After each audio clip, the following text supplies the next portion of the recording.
Okay, my name is Mike Fisser, student number 150231. I'm going to show you my concept for my game called The Keeper Rival. So the key concept behind it is it's a tower defense and small scale strategy game that relies more on the player's combat skills as opposed to strategic structure placement in conventional tower defense and strategy games. It strives basically to immerse the player in an intricate and engaging war story whilst presenting more challenging situations that require determination and free thinking. Um, Characteristics include challenging first-person gameplay, strategic allied troop control, which means you can control a small amount of group instead of like a large-scale group. You can also it's very specific how you want to place your platoons, and then also trap placement, which you will do while you're defending. Um, and then also there will be missions outside of the defense area, so it won't be just tower defense. You will be able to free roam and do missions depending on the plot line and so forth. So the story is in the final stages of war between three factions. An incredible warrior and huntsman is called upon Birth to secure, protect, and adapt a defenseless faction called Avagon, whilst ensuring their victory and survival. Now the main protagonist is the Keeper, which will also be the player. His main weapons are bow and tomahawk. Basically just the tomahawk for close combat and bow for precise aiming and kind of devastating weapon. And then his personality will be, he'll start off like a neutral being. He won't have any personality to start with, but he'll develop moral decisions or morals depending on his actions and the overall plot line. And then the three factions we have is Avagon, Shadowross, and Lunas. These are just a general look that I'm going for. The feel for Avagon should be quite intimidatingly intelligent, sophisticated, and fearful, as in they fear they kind of very fragile in a way. And then Shadowross is quite the opposite. They're very primal, tribal, and relies on brute force. And Nunes is kind of the crazy faction that they're very unpredictable, comically delusional, and they wear masks in battle to make them seem scary, although they're quite crooked and fragile as well. My target audience is people who generally enjoy shooter games, strategy games, competitive games for just the skill behind it, and then classic first-person shooter movements, such as Counter-Strike. And then also people between 16 and 40, people with a stomach for violence, people who can actively follow a dense plot line. So the two main things I thought about when I started was I wanted to make the movement quite free without any unnecessary things in the way, like for instance, like GTA. Although it's quite a good implementation that they made with the first person, it's not quite perfect for just first person, because as you can see, if he moves quite a bit, it's kind of unstable.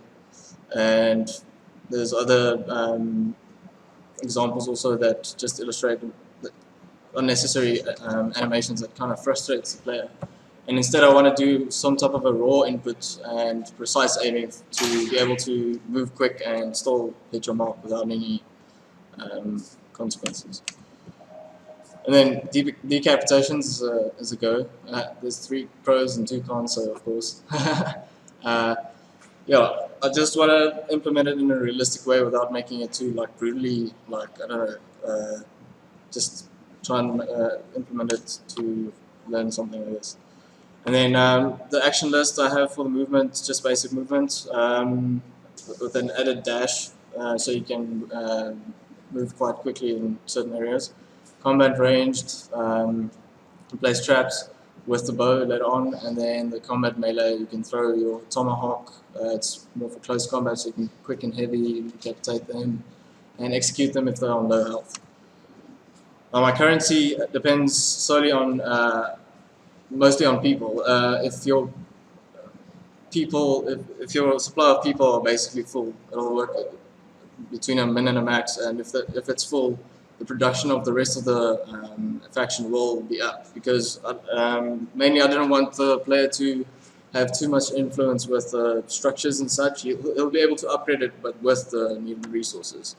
But he won't be able to like place it necessarily in a specific way. It'll just help him in the end as a perk almost.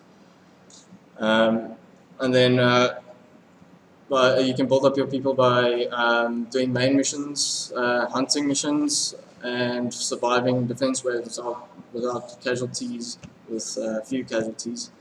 And yeah, also your flow of resources depends on how many people survive. And the hunt missions include spy, infiltrate, liberate, and sabotage. These are just tiny missions you'll do that kind of determines your success rate and complications within like your defenses. So it'll basically just gain you information that will help you in the long run for waves to come. And they kind of work very intricately. You have to go do spy to get locations for liberating camps and infiltrating camps and so on. And then this is the toggle system I had for the troop control. I thought that I'd have 4 slots where the player can choose who to group by, and then when he selects those groups, it'll kind of work in a toggle way, so you can separately add actions to the queue. There will also be the queuing system, which will basically just help the player to queue up strategic decisions. And then I based a lot of Far Cry Primal's creature control to make it kind of easy, being able to still walk around and shoot and interact, but being able to control your troops without like zooming out or going into another view. So while zooming, if you press E, it'll basically just tell them to go to a location or automatically attack, R to defend, T to follow the player, and then if you hold T, it'll just straight on follow. So I was thinking this would be like a very simple and sensible way to access those controls instead of making it crowded. Then my funding and timeline will be a once-off purchase. The project duration will, for the minimum viable product, is 12 months. Official public alpha, hopefully 20 months. Project finalization, 30 months, and estimate budget is 850,000 rand. I was thinking about multiplayer. It's a good way for me to learn multiplayer because I'm very passionate about it and I would like to do it in the future. I think it will add a great deal to the game if I do it correctly. It also encourages marketing between different players, like the single player players and the multiplayer players. Even though those are not entirely different, most people, there are a few links between it. Then the cons are also I have no experience with multiplayer games.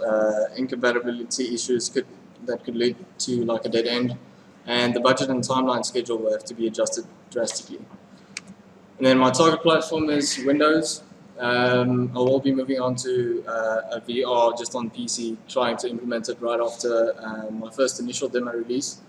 And then if that's a success, I'll move on to PlayStation VR and actually implement it on console completely. And then these are just all my software I'm going to use: Unreal Engine, Blender, ZBrush, Substance, Windows and Android software, such as Photoshop and yeah. Thanks. That's it. Oh yeah, sorry the prototype. Yeah. For the prototype, I just focused on the implementing a realistic aiming system for the bow to actually determine whether or not it's the head and such, and just making a basic movement system. This can be.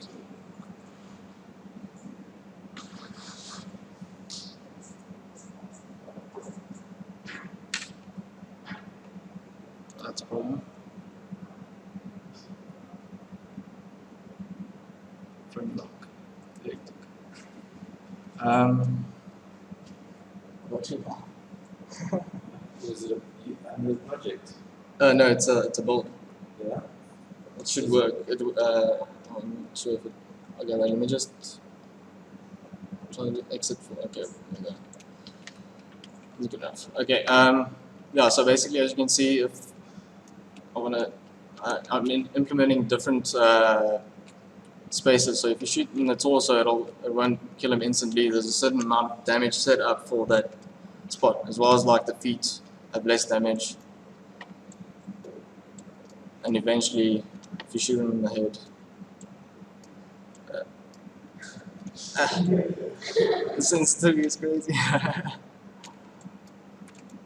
Come on. There you go.